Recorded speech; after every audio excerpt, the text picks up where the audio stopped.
जब रावण की मां भगवान राम से मिलने आई। नमस्कार मित्रों, आज की कहानी ऐसी है जब रावण की मृत्यु हो गई थी तब रावण की मां भगवान राम से आखिर क्यों मिलने आई थी। तो दोस्तों, यह जानने के लिए वीडियो को लास्ट तक जरूर देखें और वीडियो को लाइक और चैनल को सब्सक्राइब जरूर कर ले। वानर सैनिकों के एक दल ने राजमाता को रोक लिया। भगवान राम कैकसी को ध्यान से देख रहे थे। राजमाता कैकसी मन में राम नाम का जाप कर खुद को शांत रखती। युद्ध समाप्त होने के बाद रावण के महल में मातम का माहौल था। सभी रानियां दुख में डूबी थी। तभी अपने कमरे से रावण की मां राजमाता कैकसी चुपचाप बाहर निकली और महल से बाहर जाने लगी। महल से बाहर निकलकर वो थोड़ी दूर आगे निकली ही थी कि वानर सैनिकों के एक दल ने राजमाता को रोक लिया। कौन हो तुम? महल से बाहर कहां जा रही हो? वानर दल ने पूछा। राजमाता के जवाब न देने पर उन्होंने उसे भगवान राम के पास चलने को कहा।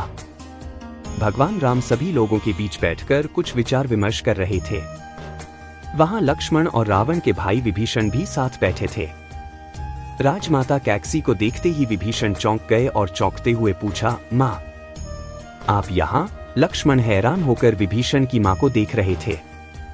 लक्ष्मण ने प्रभु राम से कहा, इस वृद्धा को देखिए, इसका कोई भी वंशज नहीं बचा, लेकिन यह अभी भी जीना चाहती है, इसलिए भागने का प्रयास कर रही है। क्या आप इस प्रसंग के बारे में जानते हैं जब रावण की मां रावण की मृत्यु के पश्चात भगवान राम से मिलने आई? वानर सैनिकों के एक दल ने राजमाता को रोक लिया। भगवान राम कैकसी को ध्यान से देख रहे थे। राजमाता कैकसी मन में राम नाम का जाप कर खुद को शांत रखती। जब रावण की मां भगवान राम से मिलने आई। युद्ध समाप्त होने के बाद रावण के महल में मातम का माहौल था। सभी रानियां दुख में डूबी थी। तभी अपने कमरे से रावण की मां राजमाता कैकसी चुपचाप बाहर निकली और महल से बाहर जाने लगी।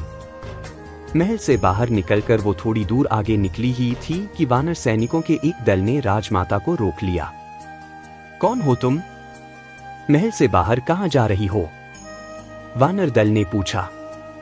राजमाता के जवाब न देने पर उन्होंने उसे भगवान राम के पास चलने को कहा। भगवान राम सभी लोगों के बीच बैठकर कुछ विचार विमर्श कर रहे थे। वहां लक्ष्मण और रावण के भाई विभीषण भी साथ बैठे थे। अपने सभी पुत्रों और रावण का संहार करने वाले राम की प्रशंसा करने के लिए राजमाता कैकसी खुद को मन में भला बुरा कह रही थी, लेकिन वह जानती थी कि राम इस प्रशंसा के काबिल है। कैकसी को केवल ये दुख था कि वो अपने पुत्रों को ऐसे संस्कार नहीं दे सकी। अगर दे पाती तो उनका अंत इस तरह नहीं होता। भगवान राम के निर्देश पर विभीषण ने लंका का राजपाट संभाल लिया।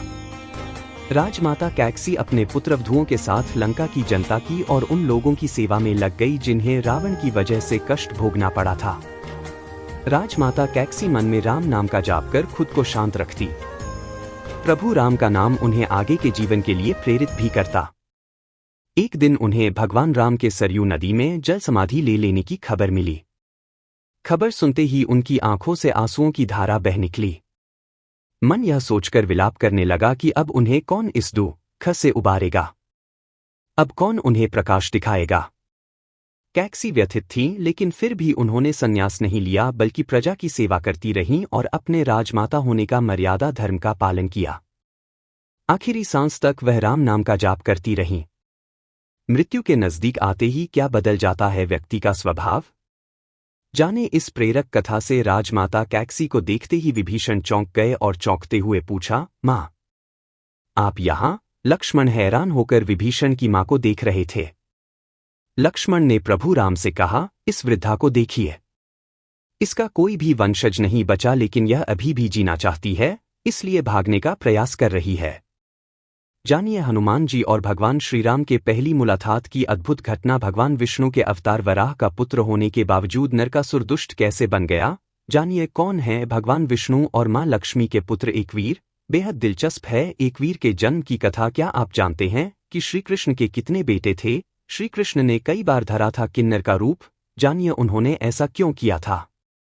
प्रभु राम ने लक्ष्मण को ऐसे शब्दों का प्रयोग करने पर डांटा और वो राजमाता कैकसी का अभिवादन करने उनके सम्मुख खड़े हो गए।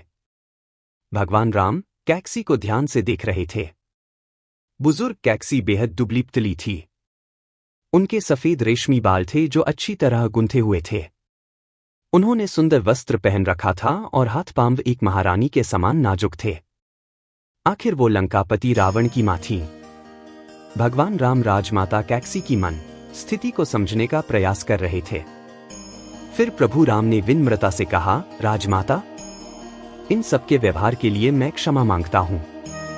आप और आपके महल की पूरी औरतें सुरक्षित हैं, इसलिए आप बिल्कुल ना डरें। मैंने वैसे भी लंका का भार विभीषण को दिया है, लेकिन आपका महल से अकेले बाहर निकलने का क्या प्रयोजन था? राजमाता कैक्सी ने थोड़ी हिचकिचाहट के साथ बताना शुरू किया, राम, मुझे यह जानकर आश्चर्य लगा कि आपकी पत्नी कई प्रलोभनों के बावजूद मेरे पुत्र रावण के आगे नहीं झुकी। मैं जीवित रहना चाहती थी ताकि मैं देख सकूं कि आप जीतने के पश्चात लंका के साथ क्या करते हैं। राजमाता कैक्सी की बात सुनने के बाद प्रभु राम ने कहा, माता, आप बेफिक्र होकर महल में जाएं। विभीषण अब लंका के राजा बनेंगे और पूरी लंका की सेवा करेंगे।